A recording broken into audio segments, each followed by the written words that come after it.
So again, that's going to add to every piece of our faux wood that went into this little coffin here is different. And maybe that's an old-fashioned thing when you had, you know, real old-fashioned wood paneling that had all kind of knots and gnarly in it. I love wood. And I'm from a family of carpenters. My father would be seeing this and go, that doesn't look like wood at all. There's actually a little bit of glitter on the back of here, which I know exactly what project that happened. You'll see that at horroraddicts.net as well. That was a project that had some mistakes and was a lot of trial and error, and that's okay too. We live in a world that wants everything to be instantaneously perfect, and that's just not how people are, and that's okay.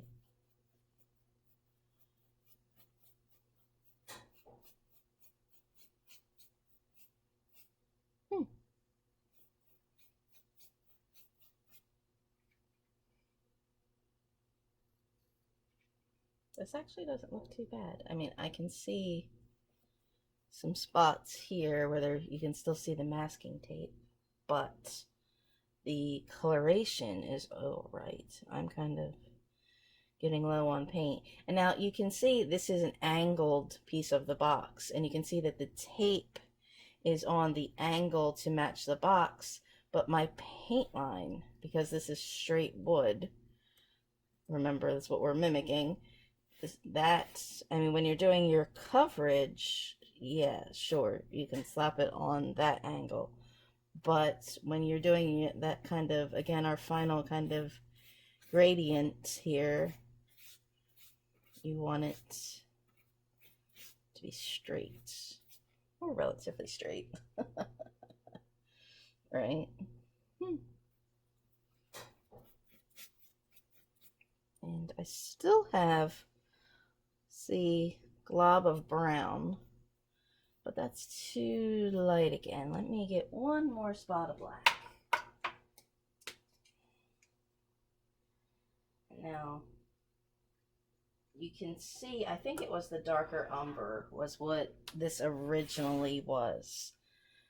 So that's sort of more like a pure brown. Now, if I still had that dark brown color, is where I would be adding the white, so I could have the little lighter spots of the wood. So just because of the paint in the bottle, that doesn't mean you have to use it as is. I did have a previous little bottle of brown paint that I loved. It was called Nutmeg. So that was a lot of just nutmeg. It just seemed like the perfect kind of fall kind of color. So you can buy, of course, infinite number of paints, but it's like Uncle Rico says, you're just going to have to mix and match.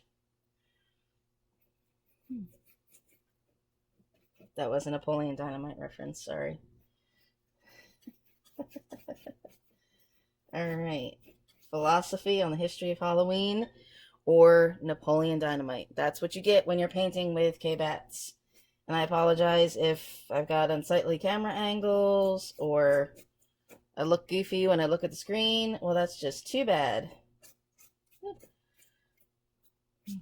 You're lucky I put a bra on, shit. Did I do this little point already? Again, like I say, that is kind of a good thing when you don't know where you've done and where you haven't done.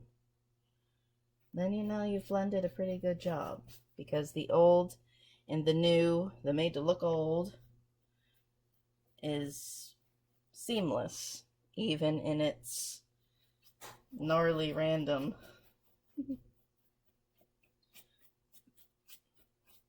And again, of course, I have been talking for several years about making a pallet coffin, a real style looking kind of coffin out of pallet boards, because pallet boards are kind of old and tore up, and they're the perfect kind of wood. Again, yes, you can certainly make a, if you have the wood lying around. I think it wouldn't be obviously cost prohibitive to go buy new wood again to go beat up to make old to make a coffin. But if you've got some wood lying around, again, my father would be upset at hearing me say it doesn't have to be plumb or mitered or perfect or square. You can cobble something together, and if you're painting the wood in that case instead of staining it, again, you could also still mix these kind of paints for a varied kind of effect. And you could also, again, play with sand and stain as well. A couple different colors of stain, maybe in similar but different families, and put on a coat. You do your sanding, and again, there you would maybe sand more in one spot than the other, or you could do the old-fashioned get a real chain and beat on the wood. That's a good method to get out your aggression. We do painting. Painting is therapy, and woodwork, or well, sanding specifically, you can get a lot of aggression out with some sanding. I revisited that earlier this year doing the Gothic parasol, where I restained the wooden umbrella handle and did some hand sanding, some good grit paper. Sometimes we need to get our aggression out too. This year I have honestly felt a lot of rage. I think that's what's thrust me into doing so much work, to keep me busy. It's okay to be angry. It's not okay when you don't do something about being angry, because we do have that power to make change, even if it's just changing the paint color on your cardboard coffin. It doesn't look bad at all. And you could always cheat, because remember, there's going to be the chain that's coming across here that will actually hide a lot of this area, but that's okay. We can still work on it and make it nice. And again, in my messy palette here, you can see I do have a lot of brown, but I also have a lot more black. And that is because I am going to, now that everything is basically covered, we have coverage, now is that time to worry about the extra pieces of blending. So I can actually put a lot of black, which looks very scary. I know it does, but there's nothing to be scary, because you can just paint over it. That's part of the fun. And then I can take that lighter brown, and then it immediately can mix and blend into whatever I need it to be. And you just don't want to work in this kind of small patch either. You want that paint to kind of spread out. And again, because we're thinking of faux wood here, maybe, enough to be like board size, perhaps. Little planks here that have been come together and now are getting ripped up by our monster. Looking at what dried previously actually looks pretty seamless now to what was originally here. I kind of thought that maybe I'd have to do over a lot of area to sort of make things rematch. Maybe not to the extent of repainting the whole thing, but maybe trying to just make it a little new cohesive. But it doesn't look like that at all. It really looks like I only have to touch up these seams where I had done the tape, which is pretty cool, just because I've blended. And I guess I have a forgiving project here too that's meant to be old wood that can be kind of gnarly colors. So yeah, see, obviously if I kept just this little area to where tape was, I'm not making sense, am I? Then it'd be kind of, gee, what is wrong with this area that there's a spotlight on it? So that's where you can do this kind of graduated, let the kind of brush dries, kind of go up or down, whichever. So that way you're just getting a little more of a blended area. You don't want there to be any kind of severe kind of stop lines. You just want to have everything kind of blended nicely. So because I know I was using different types of paint, I don't know, brown versus burnt umber or something, I can tell maybe this darkest brown color was what my original was. But that's okay. That still matches with everything that I'm doing here, which is pretty awesome. In fact, you can kind of see mixing the right bit of my current brown and black gets kind of close to that. Maybe that previous brown maybe had a little hint of red to it. But see, everything kind of works together, which is awesome. Even if it maybe necessarily doesn't. Somebody could walk in, take an immediate glance, see it, get scared, and you can say, yes, I made that. And you know, that's what people would focus upon. You know, I think that's tends to be folks' trouble with sewing. Like when I sew something, I think I've mentioned this before in previous sewing videos where, you know, I don't feel professional or formal or that I've done it correct or properly, or you always see something that you could fix or something to change. And we think of that negatively.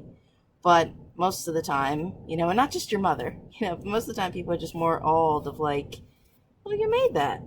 Okay. I don't know why you're thinking about creepy monsters breaking out of stuff, but hey. And it's okay to step back and look away and change something. Nothing is set in stone, even if we're trying to make fake stone like on the tombstones. Still see a few bright spots there, which again, some bright spots are good. Changes in your texture and the weathered nature of our faux wood. Now, if you want it to be really formal, perhaps, some folks you actually could make nice little lines to vary the width to look like faux wood. If you wanted to get into that. I'm not that artistic enough where I could make the sort of lines to make the wood look like individual planks as three-dimensional.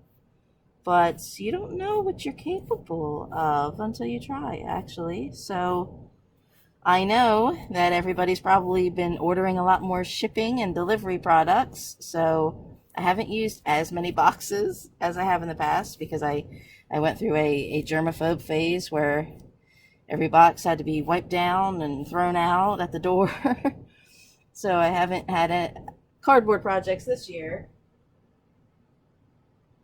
But, well, you know, you could try with something small like a cereal box. That's something kind of cute for the kids to tape up a little cereal box into something creepy. I believe when I wrote the article about how this was originally made, I had discussed this area as well. I thought about leaving some of this space where the box flaps were actually taped together, or here around the side, about just leaving open spaces because, again, you know, or maybe even having it open but having the little monster eyes or something behind it, because something must be inside there. It must be something dark and creepy, and again, if it's breaking out, maybe pieces would come off. But then I felt like that just looked like it was incomplete.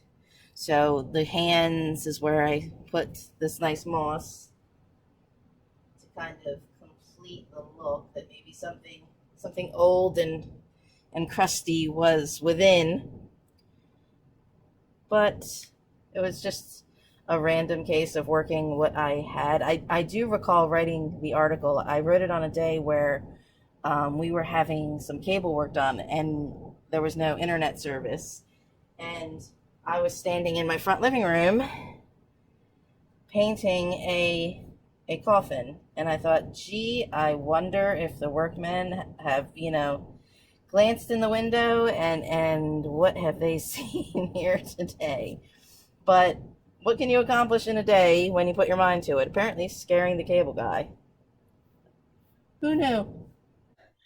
Our scary coffin is also dry. And if I do say so myself, it looks quite magical.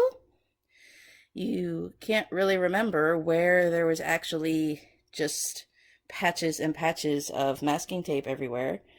I did have that dehumidifier going next to it, so that helped things dry instead of get sticky, icky, where you kind of couldn't do the blending with multiple coats. Because I'm indoors here in the basement where I only have small windows, so I did have another sort of ventilation source, which is important when you're painting. But I thought that this might need touch-ups, but I don't think so. And you know, as you're touching, you can kind of feel where it is a little bit of rough too, which is quite fun too. We did actually create texture on cardboard, which is awesome. So now we are hoping to repair the Shakespeare tombstone. As I said last year, this tombstone didn't survive. All the others are boxes, and this, as you can see, is this corrugated type of cardboard that I had pieced together. I was excited because I thought this came in a box with something else, that it was a big piece of this sturdier cardboard. I thought it would make a great tombstone, but its sort of design and having to piece it together, when I put this out in the sun for pictures, it just fell apart. So boxes work best because they are just already in their shape, so you don't have to do very much to them. So I'm thinking hot glue. That is always kind of my defer. I could use some kind of stronger sort of epoxy or crazy glue, but those often come in smaller tubes that would be kind of expensive. And epoxies, certain epoxies you have to hold, or they have certain time windows, where I feel like hot glue, again, maybe I have room to adjust or play, and it's pretty cost effective. I mean, if I can just do maybe individual glue globs in between these different sort of serrated kind of pieces to help make some kind of one line of bonding. So we'll see if that works. Maybe it will, maybe it won't.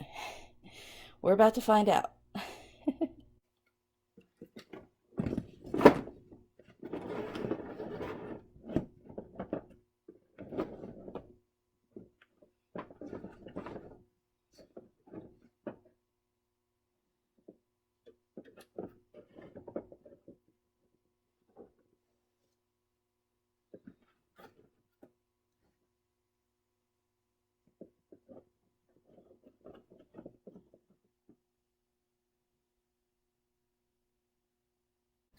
I feel like there's something somewhat meta about sitting on a smaller pumpkin while talking about an even bigger pumpkin. So, you may recall this big guy. Ooh, you can hear it nice and squishy. Why, when after all this trouble to get this room together, getting all the chairs down here, if I have chairs, why am I still sitting on pumpkins? Well, it's quite interesting. I realized the other day, I actually have enough room for 4 places to sit. Maybe some people won't want to sit on the pumpkin ottomans, but that's their problem, not mine. Now, this, if you may recall in some of the pictures that you've seen previously, was a little bit bigger. It was more squat and gathered, if you can see. But in all this rough and tumble in getting the room together, and this being in the basement where you're sitting on it, pop back up, put your feet up on it, there was one side where the gather had ripped, and I kept saying to myself, well, that's a simple fix, just a matter of time of threading the needle, and with any kind of thread, because it doesn't matter, you don't even see that gather. Just a matter of, yeah, I'll get to it whenever, it's not a priority. But because it was ungathered, it made it even wider, and I started to feel bad because I felt like it was too big to sit here in the center of the room, which I didn't want. I didn't want it to be too big. I didn't want it to be a problem, something that has to keep being tossed back and forth and moved around all the time. I really enjoy the idea that you could sit on it nice and cozy in front of my fireplace. You can put your feet up when you're sitting on either chair. You know, things can be set on it, display, or just, you know, a place to set something when you need to set a tray down or something. So I wanted to make sure that it stayed a useful piece. And as long as it was, you know, ripped, unsewn, it was getting bigger and it wasn't serving its purpose. So it needed to be fixed. I liked when it was big and gathered. One of the benefits was, I mean, it was kind of like beanbag size for a child. I mean, because kids in Halloween and horror addicts, I suppose, love jumping up and down on pumpkins.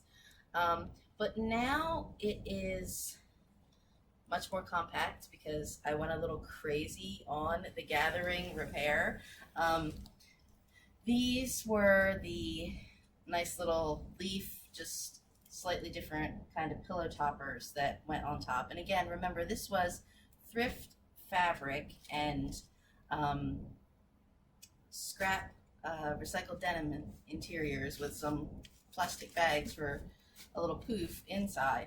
So also when it was ripped open, some of the, you know, plastic and little denim pieces and things were coming out of it. So it needed to be repaired. So I actually removed these pillows, which they are kind of tacked down at little corner points on a couple corners, just so they stay. Initially, when I first made the pumpkin, they were not tacked down, they were just kind of laid over, but again, they started sliding around and became more cumbersome, so I thought, well, they need to stay permanently in place. And they also hide, you know, this center kind of seat, which is important that we hide things. And this little pillow here also was just a little scrap piece, but it's also a little lumbar, kind of maybe like a little pumpkin stem kind of pillow, which, I mean, pillows, of course, are always awesome. Who doesn't love pillows? And now that this is tighter and compact together, I also am able to move it easier. I can just grab hold and toss it instead of grabbing hold and, you know, hearing a rip and having some pieces fall out. So you can kind of see as we get into disassembly, it looks kind of Frankenstein ugly, but who cares? You don't normally see it.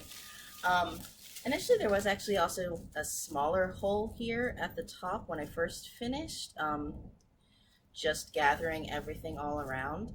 But then, as I said, these pillows were on top. But I went very crazy using, I don't even think just double thread. I think it was quadruple thread, thicker point thread and heavy needle to go all the way around the gather. I redid. And not only yanked the gather as tight as it would possibly go, but then took the extra kind of pleats that the gather created and then sort of drew them together and sewed them down. And I went one way and then I went the other way. I think I went the other way again just to be sure. I went a little crazy of, okay, I never want to have to do this again. Even though, I mean, it was only an afternoon, but, you know, by the end of it, my back was killing me. But now it is completely secure. And because I gathered it further, it is slightly smaller. So I think it's not as wide, but maybe I also gained a couple inches of it in height.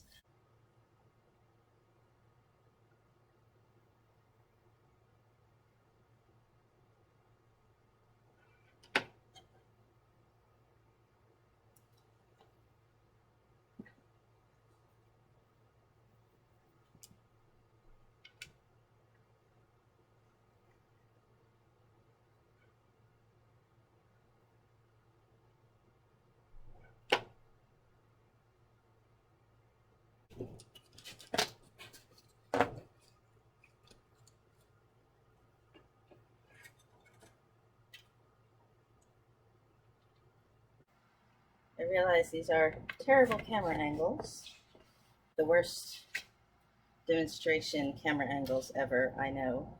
but I just wanted to show this. Seems to be holding thus far, where the glue is inside this board's sort of corrugated ripple, and then the side piece is just stuck to it. And when I cut these, they were uneven. They didn't have to be perfect, and that's okay because this is still also going to have masking tape over it, and then we're going to do our touch-up paint. So maybe this is going to stick together.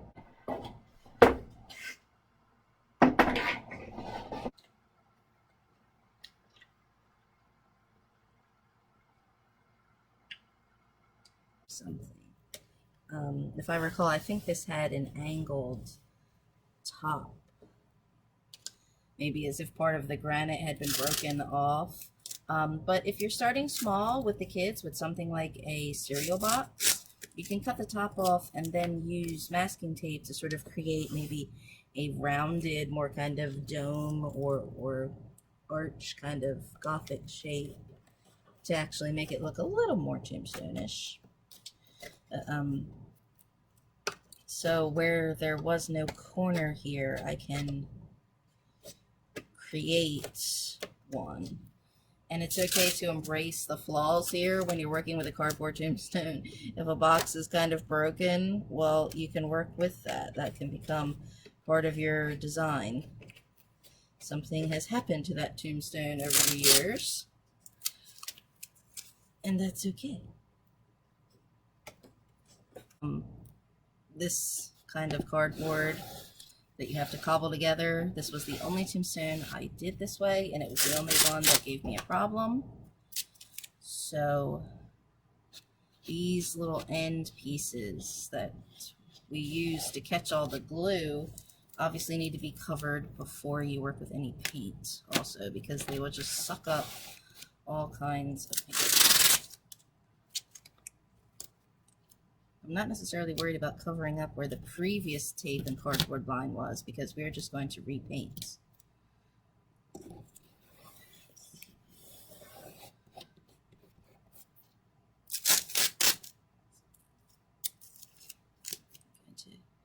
Get this corner a little square, and then I can do that top piece, maybe.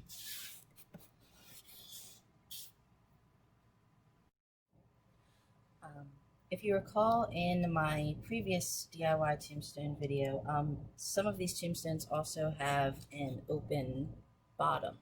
And that's because you could weigh them down if you have rocks or sand to put in, but you could also put some stakes in the ground to help hold them up or not let them blow over if you have a windy area. So the bottom is going to stay empty. I don't think that was the structural issue with this.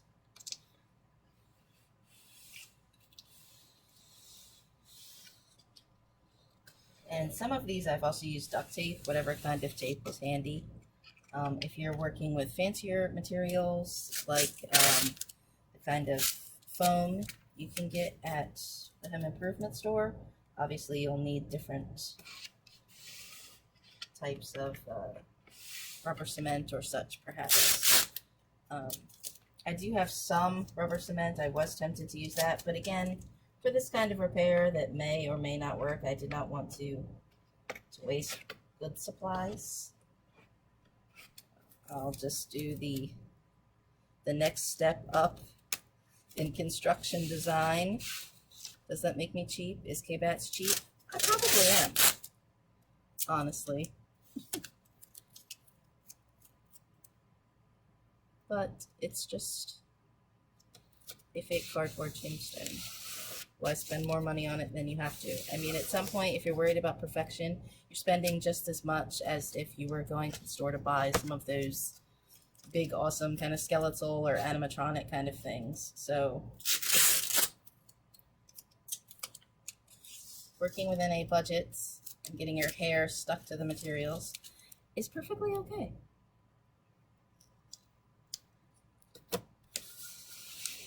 If this only gets one more use out of it and then it falls apart again, well, then I will just save another box and make a different little Shakespeare That's perfectly okay too.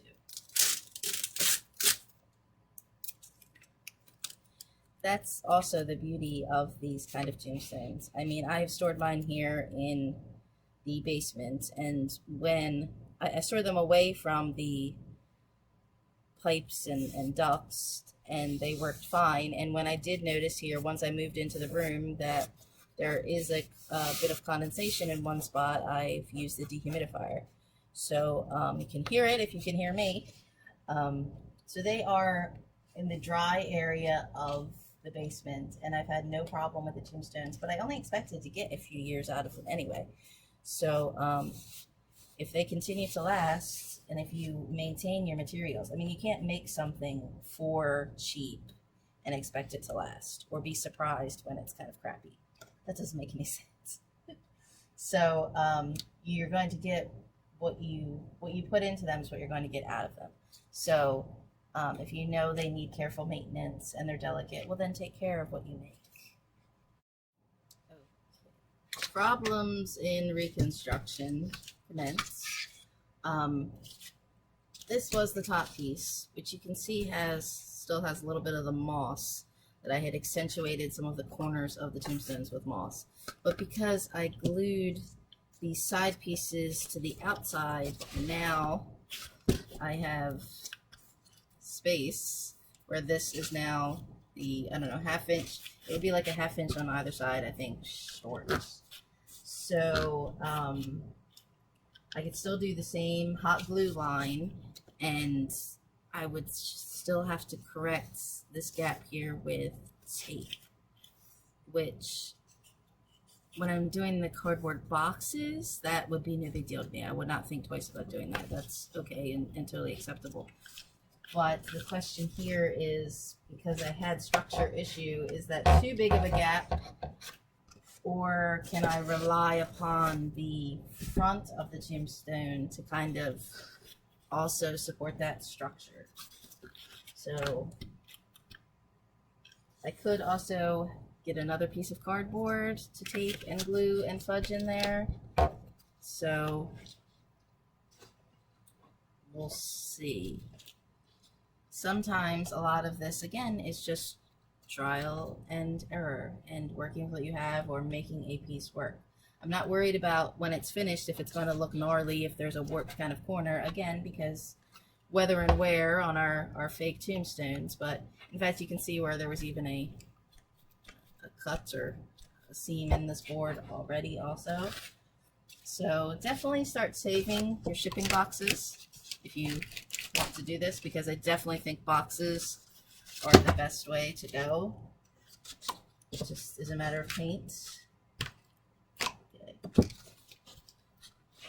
We'll figure this out, right, Kbatz? Right. Okay, so the inside of the top has been glue lined and taped down, and you can see on this end where I've begun taping the inside where that gap was on the cardboard. So now I have to do this end, and I can close that gap with masking tape.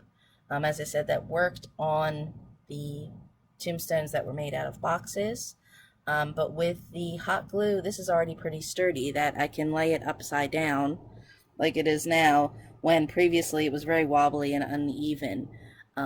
So just tape wasn't enough on this, but of course I have kind of realized I'm also going to have more of that gap like here in installing the front tombstone. So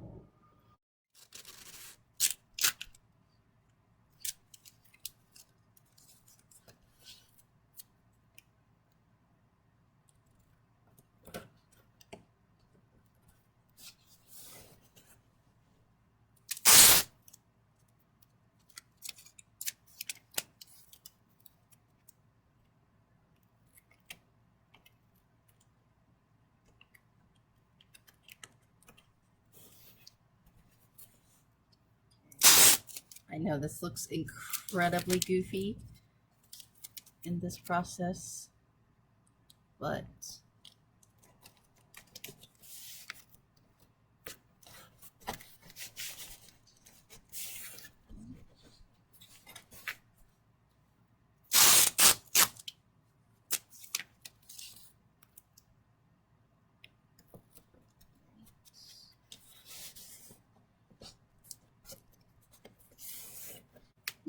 I'll add more, don't worry.